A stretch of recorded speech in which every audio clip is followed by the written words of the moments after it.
Hi everybody, my name is Dave Marsh and I'd like to welcome you to this Matrix version 6.1 Carts tutorial.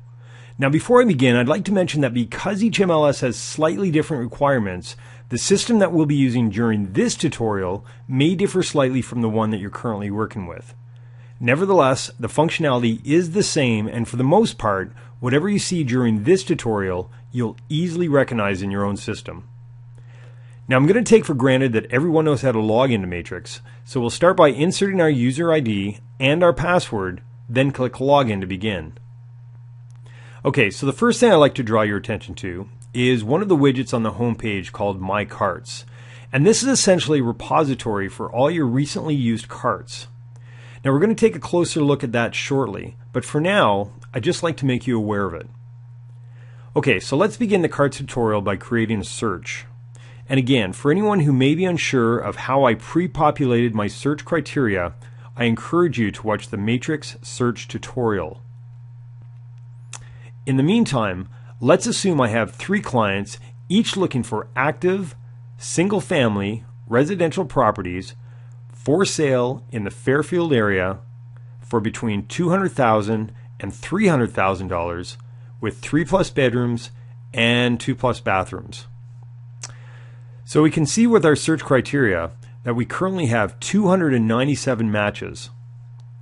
Okay, so I'm going to click on the results, and this will take us to our search results section. Alright, so at this point, I'd like to discuss the origin and the purpose of carts. When an agent first creates a new contact, a cart is automatically generated as well.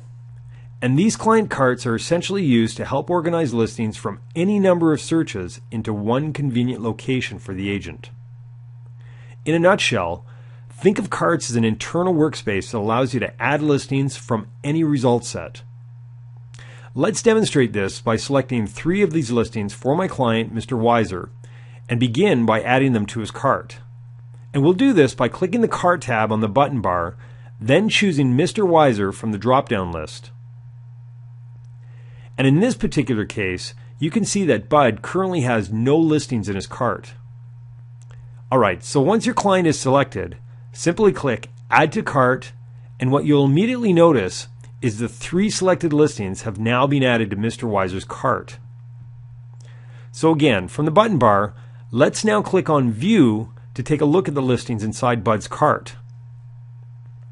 On this page, you can clearly see that we're in Bud Weiser's cart. From here, you essentially have the same functionality as you would with the original search results. One thing worth mentioning, however, is when you create an auto email from a cart, only the specific cart listings are monitored, not the search criteria. The auto email recipient will only be notified if there are any changes, for example, to the listing price, status, or remarks. If new listings are added to the cart after an auto email has already been created, a new auto email should be created to include these new listings.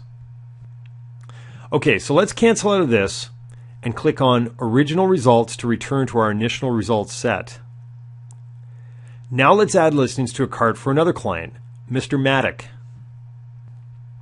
At this point, it's important to mention that we could add to this cart from any search. For the sake of this tutorial, however, I'm only choosing to use listings from the same search. Okay, so now let's deselect Mr. Weiser's previously tagged listings and select these 7 listings that we're interested in adding to Mr. Maddock's cart. Okay, so now with our new listing selected, let's select Mr. Maddock in the drop-down list and add these listings to his cart. So with auto still selected, I'll open up his cart, and we see that 2 of those listings have previously been emailed to him. Now, since there's no sense in sending him the same listings twice, let's remove these listings from his cart and we'll email the other 5 at a later date. Okay, so now let's return to the original results set again, and we'll add more listings to a third cart, Miss Perman. Once again, let's clear out our previously selected listings. And again, I'm going to select 5 listings and this time place them in Miss Perman's cart. Click on View, and we see that Sue currently has 5 listings in her cart. Now let's say that we just realized that this listing would be perfect for Mr. Maddock. Well, with Matrix Carts, you can easily copy listings from one cart to another simply by selecting the listings, choosing the client that you'd like to copy it to, then clicking on the Add To button. And voila, Mr. Automatic now has 6 listings in his cart. Okay, so if you remember at the beginning of this tutorial, we saw on the home page a widget called My Carts. Well, let's take a closer look at that now and see exactly what it can do for us. The My Carts widget is essentially a collection of the most recent carts that you've worked with. It's a one-click stop that immediately takes you to your client's accumulated cart listings.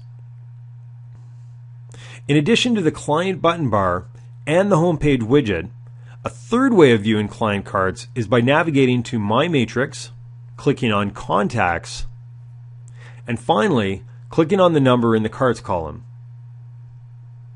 Okay, so that concludes our Matrix Cart tutorial. I'd like to thank you for watching and hope that you can join me in another session. Take care.